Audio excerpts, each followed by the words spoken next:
एक नईम साहब الوجد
قد طيب ودنا مثل البهار على خديك والعنامين أمسرا طيف من أغرى فأرقني والحب يعتني كل الذات بالألم يا دائمي في الهوى العذري معذرة مني إليك ولو أنسبت لم ألومي على التعالي ولا سري بمستتير عن الوشاة ولا داري بمنحسن محتني البشرى لكن لست أسمعه إن المحب بعد الأذان في صممي إن اتهمت نسيم الشيب في عزلي والشيء أبعد في جسم عميم توامي مولاي صل وسلم دائما أبدا على حبيبك خير الخلق كلهم فإن أمارتي بالسوء ما تعالت من جهلها بنذير الشيب والهرم ولا أعدت من الفعل الجميل لضيف عالم ما برأسي غير متجمل كنت أعلم أني ما أبرره كتمت سرا بدلي منه بالكذب من لي برادي جماع من غوايتها كما يرد دماء الخير باللجوء فلا ترم بالمعاصي كسر شهوتها إن الطاعة ما يقضي شهوة نارين والنفس كالطفل يلقم الهشام فعلى حب الرضا وإن تختمه ينفتني فاصرف هواها وهادر أن توليه إن الهوى ما تولى يسمي أو يسمي وراعيها وهي بالأعمال سائمة وإن يستعلى بالمرعى فلا تسيمي كما السنة لذة للمرء قائلة من حيث لم يدري أن السم في ذسبي واخشى التسائس من جوع ومن شباع فربما مساد شر من الطوفان واستفرغي كما من عين القادم تلأت من المحارم والزم حمية ندم وخالف النفس والشيطان وعصيهما وإنهما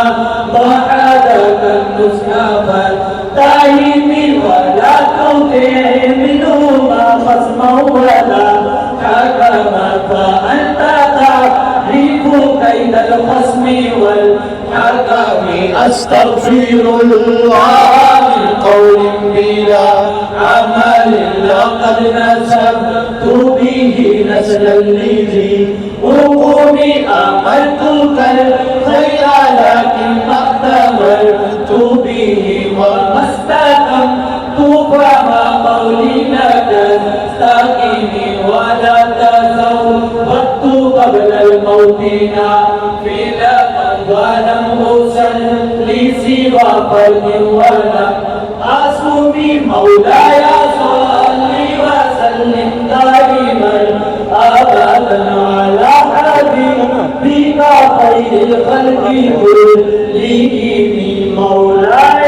صل وسلم دائما أبدا على حبيبك خير الخلق كلهم. माशाअल्लाह, यहाँ तक कसीदा बुर्दा शरीफ की पहली 2 फसलें पढ़ ली गई हैं और हम हर दफ़ा ज़िक्र करते हैं कि हज़रत सैयदना امام شرف الدین بوصیری نے اس قصیدہ بردہ شریف کا آغاز غزل اور تشبیب سے کیا ہے، اور یہ پرانے شعراء کی بلکہ آج تک کے شعراء کی یہ عادت ہے کہ حضرت مرزا غالب انہوں نے کہا تھا کہ ہر چند ہو مشاہدہ حق کی گفتگو، بنتی نہیں ہے مینا و ساغر کہے بغیر۔ تو غزل اور تشبیب سے شروع کرتے تاکہ ایک شوق پیدا ہو اور ایک تجسس پیدا ہو جائے۔ تو پہلی فصل میں اشارتاً حضور کا ذکر کیا، نام نہیں لیا، اور یہ کہا کہ تم مجھ سے پوچھتے ہو کہ میری آنکھوں میں آنسو کیوں ہیں، میرے رخساروں کا رنگ سرخ کیوں ہے، میرے دل میں تڑپ کیوں ہے، میں روتا کیوں ہوں، مجھے راتوں کو نیند کیوں نہیں آتی، یہ باتیں پوچھتے ہو۔ اگر تمہیں بھی عشق نبی کی لگن لگ جاتی تو تم یہ سوال نہ کرتے۔ اور اس طریقے سے حضور کی محبت کی بات شروع کی ہے۔ اور پھر دوسری فصل میں جو اشعار انہوں نے لکھے ہیں وہ پورا تصوف اور تزکیے کا ایک نظام ہے جو اس میں عطا فرمایا کہ انسان کی طبیعت اور فطرت میں وہ کس طرح گناہوں کی طرف مائل ہوتا ہے، اور میں بھی گناہ گار ہوں، مجھے نیکی اور تقوی کا کوئی دعویٰ نہیں ہے، میری زبان اس قابل نہیں ہے کہ میں حضور کا ذکر کر سکوں۔ امام شرف الدین بوصیری نے اپنے گناہوں کا تذکرہ کیا، پھر استغفار کا تذکرہ کیا، اور اس میں ایک بنیادی شعر لکھا، اور وہ یہ ہے کہ تم جب تک اپنے نفس کو خود گناہ نہیں چھڑواؤ گے وہ نہیں چھوڑے گا، جیسے بچے کو جب تک ماں دودھ نہ چھڑوائے وہ بچہ دودھ نہیں چھوڑتا۔ تو نفس کی تربیت کیسے کرنی ہے، اسے گناہوں سے کیسے بچانا ہے، تو پہلے معافی مانگ لی، استغفار کر لیا، اللہ کی بارگاہ میں رو رو کے گڑ گڑا کے یہ شعر لکھے، اور پھر حضور کی تیسری فصل سے نعت شروع کی اور قصیدہ شروع کیا۔ تو اب تیسری فصل میں جا کے انہوں نے اب حضور صلی اللہ علیہ وسلم کی سنت اور معجزات کا تذکرہ وہ شروع کریں گے۔ دوسری فصل میں ایک بنیادی شعر ہے جس کے بارے میں بعض علماء فرماتے ہیں کہ اگر جس کی زبان میں تاثیر نہ ہو اور جس کی بات کسی پہ اثر نہ کرتی ہو، اگر وہ اس شعر کا وظیفہ شروع کر دے تو اللہ تعالیٰ اس کی زبان میں تاثیر پیدا فرما دیتا ہے، اور وہ یہ شعر ہے: وَاسْتَفْرِغِ الدَّمْعَ مِنْ عَيْنٍ قَدْ امْتَلَأَتْ مِنَ الْمَحَارِمِ وَالْزَمْ حِمْيَةَ النَّدَمِ، کہ تو اپنی آنکھوں سے آنسو بہا، ان آنکھوں سے جو گناہوں سے بھر چکی ہیں، اور شرمندگی اختیار کر۔ تو یہ شعر جو وظیفے کے طور پہ پڑھتا ہے اور اس پہ عمل کرتا ہے تو اللہ تعالیٰ اسے تاثیر بھی عطا فرماتا ہے۔ تو اب ہم قصیدہ بردہ شریف کی تیسری فصل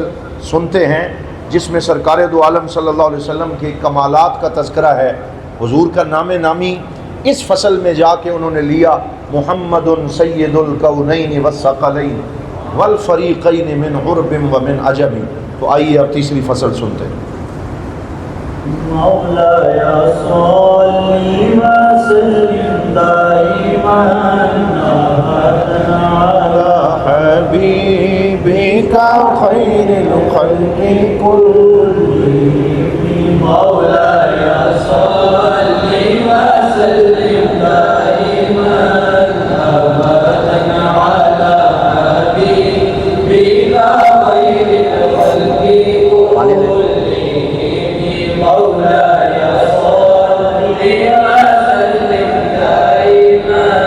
ابدا على حبيبك خير الخلق كلهم مولاي صل وسلم دائما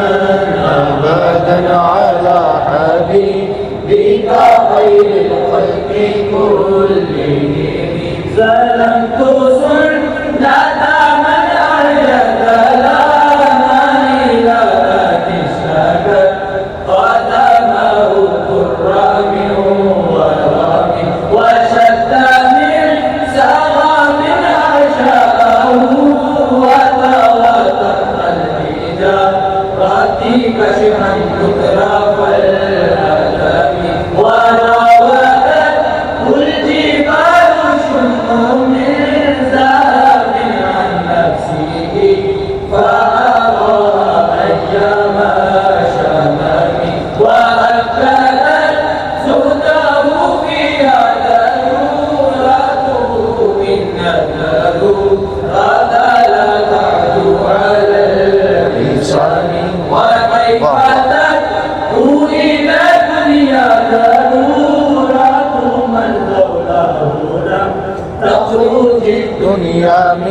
العدم محمد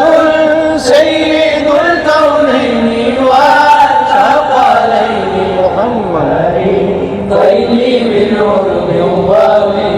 عجب نبينا الأمين النبي فلا أحد أبر في قول الله ولا نعم هو الحبيب الذي ترجى شفاعته لكل هول من الأهوال مقتحم دعا إلى الله فالمستمسكون به مستمسكون بحبل غير منقسم طاب النبي جينا في خلق وفي خلق ولم يدانوه في علم ولا كرم وكلهم من رسول الله ملتمس غرفا من البحر أو نشفا من الديان وواقفون لديه التهديد من نقطة العلم أو من شكلة الحكام وهو الذي تم معناه وسورته ثم اصطفاه حبيبا بريء النسم منزه عن شريك في محاسنه فجوهر الحسن فيه غير منقسم دام الداء النصارى في نبيهم واحكم بما شئت مدحا فيه وتقييم وانصر إلى ذاته ما شئت من شرف وانصر إلى قدره ما شئت من علم فإن قدر رسول الله ليس له حد فيعرب عنه ناطق بفمه لو نسبت قدره آياته إذا من أحدثته حين يدعى دارس الإمام لم ينتهنا بما تعالى العقول به حرصا علينا فلم تذكر ولم نهين على الورى قلب معناه فليس يرى للقرب والبعد فيه غير منفصم كالشمس تظهر لعينه من دون سريرة وتكل الطرف من أمامه وكيف ندرك في الدنيا حقيقته قوم هي تسلوا عنه بالعلوم فمبلغ العلم فيه أنه بشر وأنه خير خلق الله كلهم وكل آخر أتى الرسل الكرام بها فإنما تسالت من نوره بهم فإنه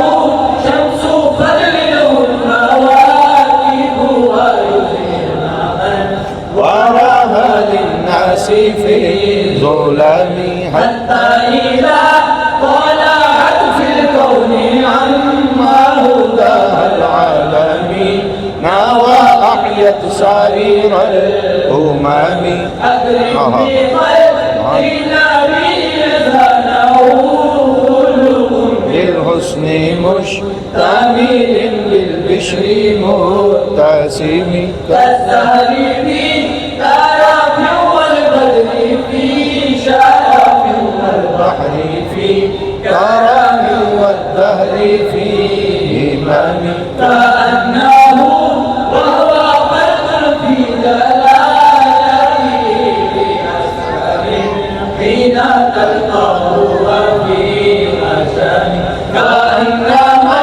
اللؤلؤ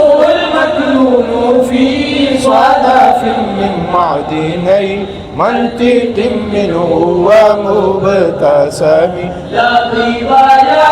بيل تربة طوبى لمنتشق منه وملتسم مولاي صل وسلم دائما ابدا على حبيبك. دونوں حضرات بزرگ جو ہیں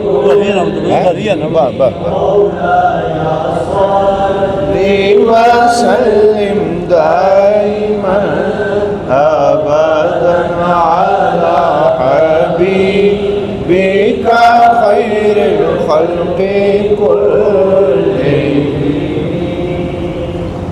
الحمدللہ الحمدللہ قصیدہ بردہ شریف کی تیسری فصل کا اختتام ہوا. 59 اشعار ہم نے سماعت کر لیے اور اس فصل میں سرکار دو عالم صلی اللہ علیہ وسلم کے کمالات کا تذکرہ ہوا. باقی نبیوں کے اوپر آپ کی جو فضیلت ہے اس کا تذکرہ ہوا، اور ایک کمال کا شعر جو نعت میں اس طرح کا شعر ہے جیسے حضرت دیگر شعراء میں سے مرزا غالب نے کہا تھا کہ غالب ثنائے خواجہ و یزداں گذاشتیں کان ذات پاک مرتبہ دانے محمد است. تو انہوں نے بھی کمال کر دیا. فرماتے ہیں فَمَبْلَغُ الْعِلْمِ فِيهِ أَنَّهُ بَشَرٌ وَأَنَّهُ خَيْرُ خَلْقِ اللَّهِ كُلِّهِمْ، کہ حضور صلی اللہ علیہ وسلم کے بارے میں ہمارا مبلغ علم صرف اتنا ہے کہ آپ خیر البشر ہیں اور پوری کائنات میں سب سے اعلیٰ ہیں. اور اللہ جی ہاں سبحان اللہ. اور پروفیسر صاحب فرما رہے ہیں کہ یہ جو مصرے کا یہ حصہ ہے وَأَنَّهُ خَيْرُ خَلْقِ اللَّهِ كُلِّهِمْ، یہ امام بوصیری کا اپنا نہیں ہے بلکہ یہ خود رسول اللہ کا فرمان ہے، اور اس کو انہوں نے اس کا حصہ بنا دیا ہے. اور کوئی شک نہیں ہے ایک ایک شعر ایسا ہے کہ اگر اس کی تشریح کی جائے تو پورے ایک ایک گھنٹے کا وقت درکار ہے. لیکن اب جو فیضان میں سمجھتا ہوں کہ جب قصیدہ بردہ شریف پڑھا جاتا ہے تو ایک فیضان حرکت میں آتا ہے جو دلوں سے دلوں میں جاری ہوتا ہے، اور اسے کسی تشریح کی ضرورت نہیں ہوتی بلکہ وہ دلوں کو بھی منور کر دیتا ہے، وہ ظاہر کو بھی منور کر دیتا ہے. تو اس لیے سنتے جائیں. اب جو فصل ہم سننے لگے ہیں چوتھی فصل، یہ میرے اور آپ کے پیارے نبی کے میلاد کے بیان میں حضور کی ولادت کا تذکرہ ہونے لگا ہے. اور حضور کی ولادت کے وقت کیا ہوا، کسریٰ کے محلات پہ جو لرزہ طاری ہوا اور جو کنگرے گر گئے، اور جو بحیرہ ساوا جو ہے اس کے اندر کیا ہوا، اور کیسے آگ بجھ گئی، اور کس طریقے سے شیطان پہ لرزہ طاری ہوا، اور کیسے اللہ رب العزت کے پاک نبی کی ولادت کے وقت خانہ کعبہ جھک گیا. ان سارے معجزات کا ذکر اب ہو رہا ہے. چوتھی فصل کا آغاز ہے ابان مولدہ ان طیب عنصرہ یا طیب مبتدأ منہ و مختتم، کہ یا رسول اللہ آپ کا آغاز بھی پاک ہے، آپ کی انتہا بھی پاک ہے. اور اب اس فصل کو ہم سننے لگے ہیں جو میلاد پاک کی فصل ہے. تو آئیے چوتھی فصل سنتے ہیں. مولاي صل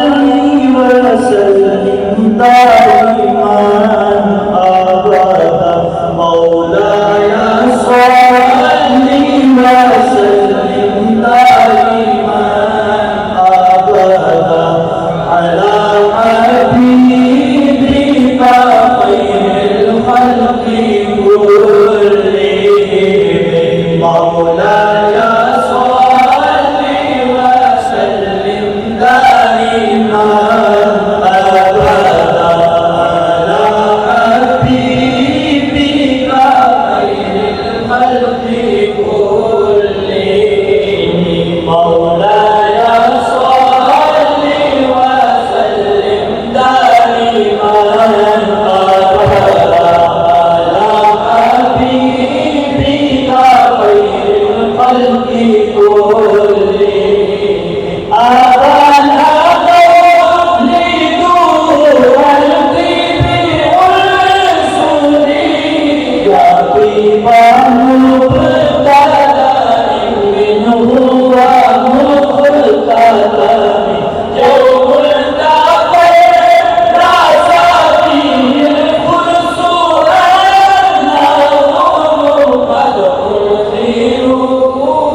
الخلق كلهم.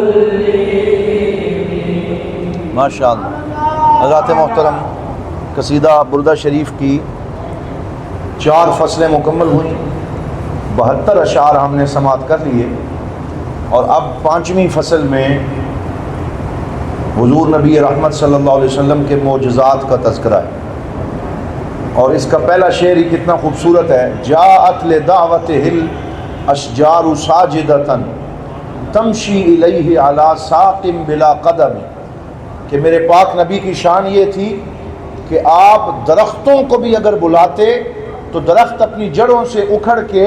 اپنی جو ہے وہ تنوں پہ چلتے ہوئے حضور کی بارگاہ میں حاضر ہو جاتے.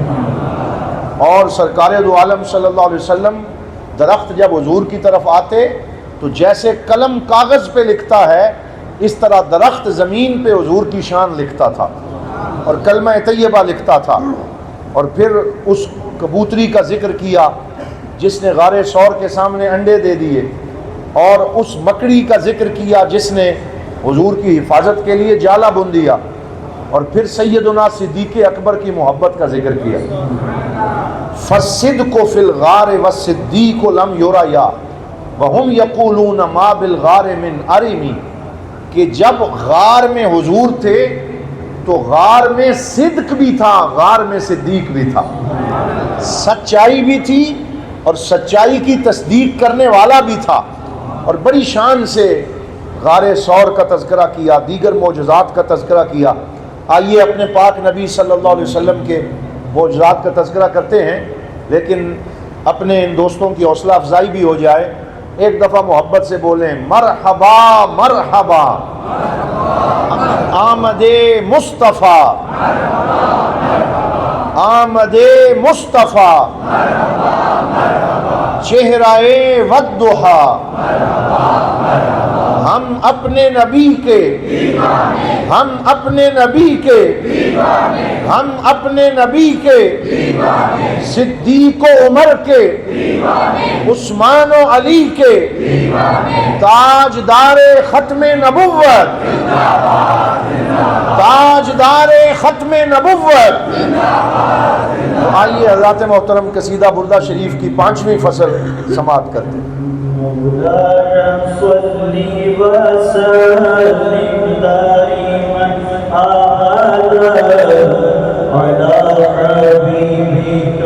خير الخلق كلهم.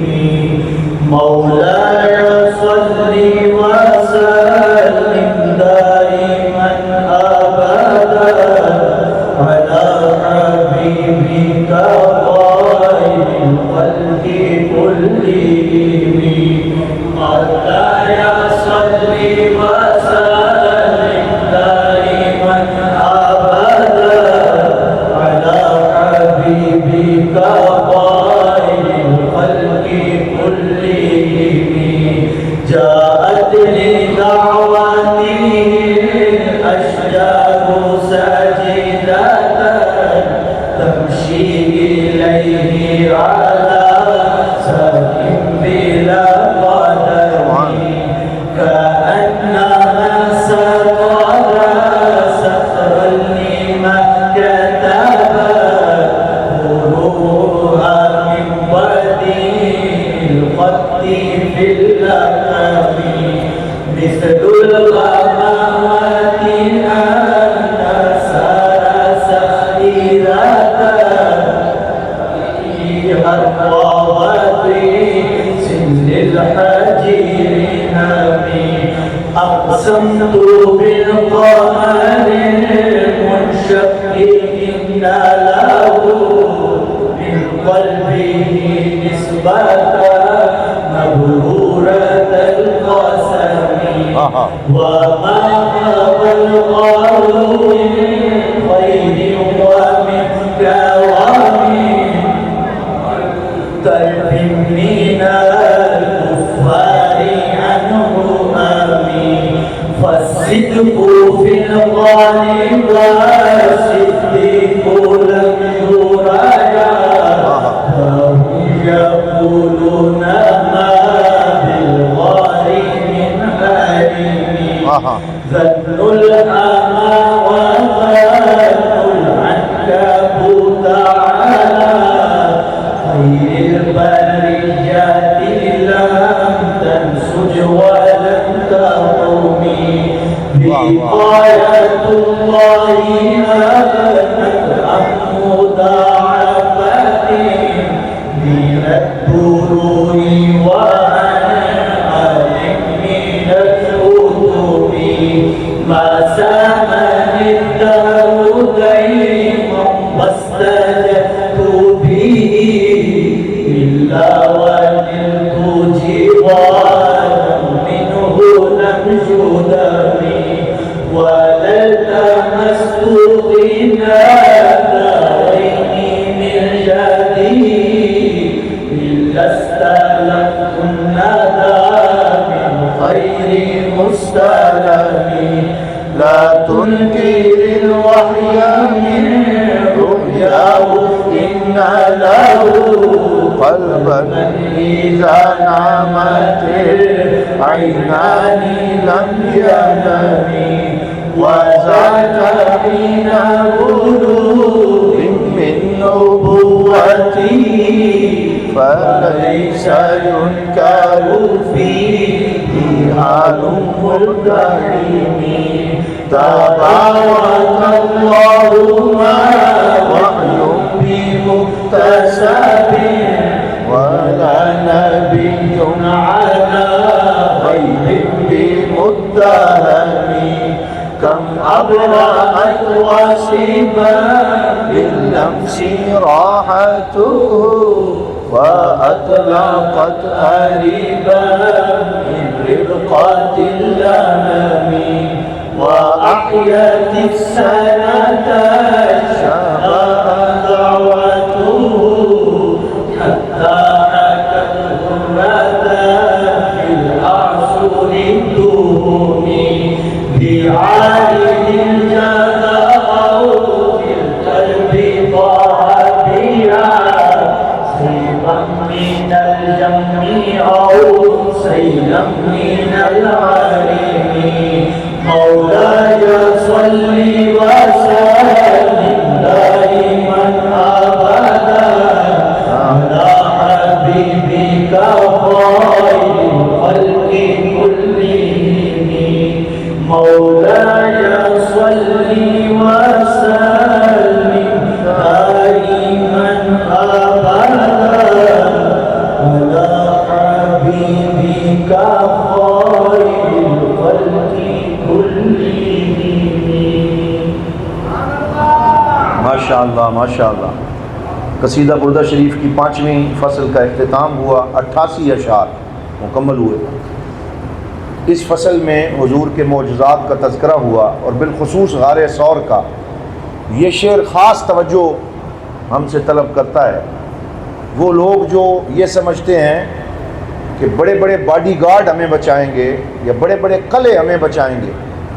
اور وہ ہر وقت پروٹوکول کے چکر میں رہتے ہیں اور وہ یہ سمجھتے ہیں کہ 12 افراد ساتھ رکھنے سے بندہ بچتا ہے. تو یہ جب ذکر کیا کہ غار ثور میں کبوتری نے انڈے دے دیے اور مکڑی نے جالا لگا لیا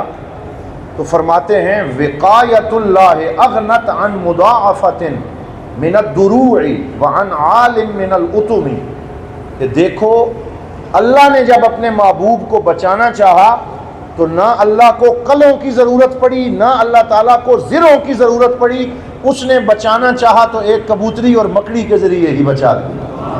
تو اللہ جسے محفوظ رکھے اسے کوئی تکلیف دے سکتا نہیں. اور اس کے اگلے شعر میں پھر اپنا عقیدہ بتایا. فرماتے ہیں ما سامن الدہر ضیما واستجرت به الا ونلت جوارا منه لم یدمی. کہتے ہیں جب بھی زمانے میں مجھے کوئی خطرہ محسوس ہوا ہے اور زمانے نے مجھے تھریٹ کیا ہے اور مجھے نقصان دینا چاہا ہے تو میں نے اپنے پاک نبی کو آواز دی ہے اور ایک دفعہ آواز لگانے سے اللہ تعالیٰ نے مجھے محفوظ رکھ لیا. سرکار کی نظر کرم مجھے نصیب ہو گئی اور کبھی مجھے سرکار کی پناہ کی وجہ سے کسی کا کوئی خطرہ محسوس نہیں ہوا. اور اس طریقے سے اپنا عقیدہ انہوں نے بیان کیا اور حضور کی محبت. اب 6 فصل جو ہے اس میں قرآن حکیم کا ذکر ہے کہ قرآن سب سے بڑا معجزہ ہے. اور قرآن کی کیا شان ہے، اس کی آیات کی کیا شان ہے، جو موتی ہیں، جو جواہرات ہیں، جو معانی کا سمندر قرآن میں موجزن ہے، اس کا بیان چھٹی فصل میں ہے۔ تو آئیے اب چھٹی فصل کو سماعت کرتے ہیں۔ مولاي صل وسلم دائما ابدا على حبيبك خير الخلق كلهم مولاي صل وسلم دائما ابدا على حبيبك خير الخلق داعي وما في آيات له زادت ظهورنا للقراء ليلا على عالم فالدر يزداد حسنا وهو ملتزم وليس ينقص قدرا غير ملتزم فما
الحمدللہ